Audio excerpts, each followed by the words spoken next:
everyone, it's Lisa from budgetequestrian.com, and today I'm going to show you how to build jump standards. These jump standards are 5 foot tall, and this goes with the last video I made on building a set of jumps for yourself. So the first thing you need to do is get your supplies, and so I'm pulling mine out of the back of the truck. This is landscaping timbers. They cost about $4 at Home Depot. And then also I have 2x4 lumber. These will be the feet for the jump standards.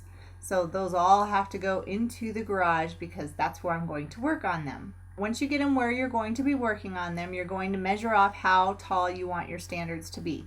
Mine are 5 foot tall, so I measure off 5 foot, and then it is time to cut the wood. I'm using my most favorite tool in the entire world, a radial arm saw. And I am cutting the landscaping timbers to be 5 foot long, or so they will be 5 foot tall. I love this tool because it cuts clean through just in one cut, which makes it a lot easier and it looks a lot more professional. So these are my jump standards, or my landscaping timbers. These will be the upright portion of the standards. The next thing you're going to do is mark off how far apart you want your holes to be. So for this set, I'm doing holes every 3 inches.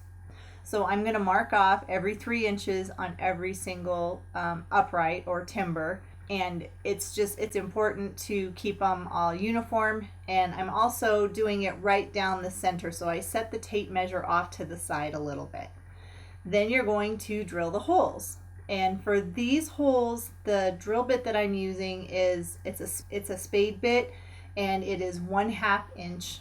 It drills a 1/2 inch hole. You can make them whatever size you want. The 1/2 inch one seems to work really well for me and for the jump cups that I use. Sometimes I've gone down to a 7/16 inch bit, and that's for smaller jump cups. The 1/2 inch drill bit works really, really well, and I would highly recommend it. The bit that I'm using, it's called a speed bore bit. So it literally, you can see how easy it is going through the wood. This bit will actually pull the bit down through whatever lumber you're cutting with it. So it's really nice. The next thing you're going to do is you're going to take some 2x4s and you're going to mark them off 16 inches in length. This is a perfect size for your feet, up to 5 foot tall for your standards. If you're going to build taller standards, I would recommend at least probably, if you're doing 6 foot standards, you're probably going to want to do 18 to 20 inches on your feet. But the 16 inches work really well from 3 foot, 4 foot, and 5 foot standards. Then all I'm doing is cutting the wood into 16-inch increments. And again, I would use 2x4s or 2x6s. Please don't use 1x4s. It won't hold up and your jumps will fall apart. So I really wouldn't recommend or advise using anything less than a 2x4 for your feet. If you want to get fancy, you can cut off one corner of the 2x4, and this will give it a nice rounded edge when you're all done with your jump standard. I really like doing this. It makes it a lot more finished looking and more professional, and it's safer because then that corner is gone. So heaven forbid if you were to fall off, this way it's going to keep you safe. So what I did was I'm just putting it kind of at like a 45-degree angle. You can see the black that I'm using as a guide on my saw, on the stand for the saw. So the next thing you're going to do is you're going to sand and attach the feet. And once the standards have been sanded and your feet are all attached, then you're going to use caulk, and this is just latex painter's caulk, and you're going to fill in any gaps that are on the upright part of the standard. It makes it a lot easier when they're already standing up. So any like cracks in the wood or anything, fill it in, because this is going to give you a solid appearance and it's going to look nice. The next step, which is really important and probably one of my favorite things to make it look finished and to make it last longer, is you're going to take the latex painter's caulk and you're going to fill in where the landscaping timber meets with your 2x4 feet. And then you also do it on the bottom. That just protects it from the elements, especially if your jumps are going to be outside, and it makes it have a one solid piece construction, which makes it look really nice. So, and then I'm just going around with my caulk and making sure that all the holes are filled in.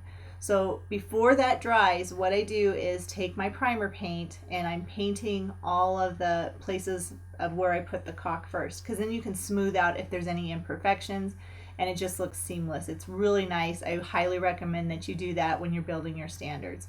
I also do the bottom of the bases because I want to seal and protect the wood, and then I actually set it up someplace else off the floor to keep it from getting dirty or getting any debris or anything in the paint. So then I'm painting the upright section of the standard, and I go up probably about 4 feet or so because that's what I can reach. So then I'm just painting everything, making sure that it's all white. Now this is the primer coat. This is Kills 2, which is a latex primer. It is good for interior and exterior. Then once I get all of that painted, then I'm going to move it to where it's going to be sitting so that it can dry, and then I finish painting the rest. This part I left the top, which was, I'm stretching a little bit to reach, but that's okay. Whatever you can do works. And then I just go back periodically and make sure that there's no runs coming out from the holes where the jump pin is going to sit, because the paint will tend to run. So when you're doing all of your jump standards, if you just go back and paint and make sure that there's no runners going down your standards, it'll make it look that much more professional. And I'm just painting. I love to paint. I love making sure everything looks pretty perfect, and it's just beautiful. This is the fun part, I think, about doing the jumps, is once you've assembled them, then you get to paint them and make them whatever color you want them to be. And just going around and doing touch-up to make sure that there's no runs, everything is covered, and it just looks really, really good. You could leave them white if you wanted to also. You don't have to necessarily paint them. In the Kills primer, it works really good, so you could use that as your final coat if you wanted to. Now my Kills primer coat has dried. This has actually been about a day later, and what I'm doing is painting the final coat. So this is the oil-based enamel. This one is the blue, and again I start just like I did when I was priming it and getting it ready. So I'm starting around the base, make sure I get all of the feet, and I have it on a higher surface so it's easier for me to reach, so I'm not going to hurt my back.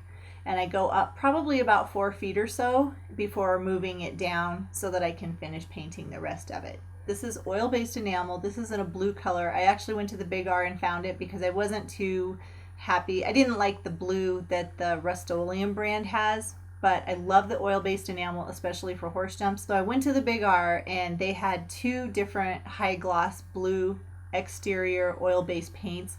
One was a Ford blue, and I can't remember the other one. So I chose the Ford blue because it was bright blue, and that was exactly what I wanted for this set of jumps.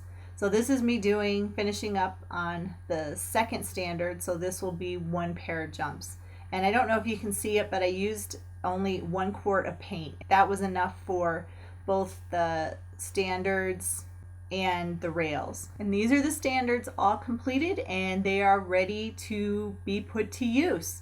I hope you enjoyed this video. Next time I'm going to show you how to do the rails. So make sure you subscribe and check back soon.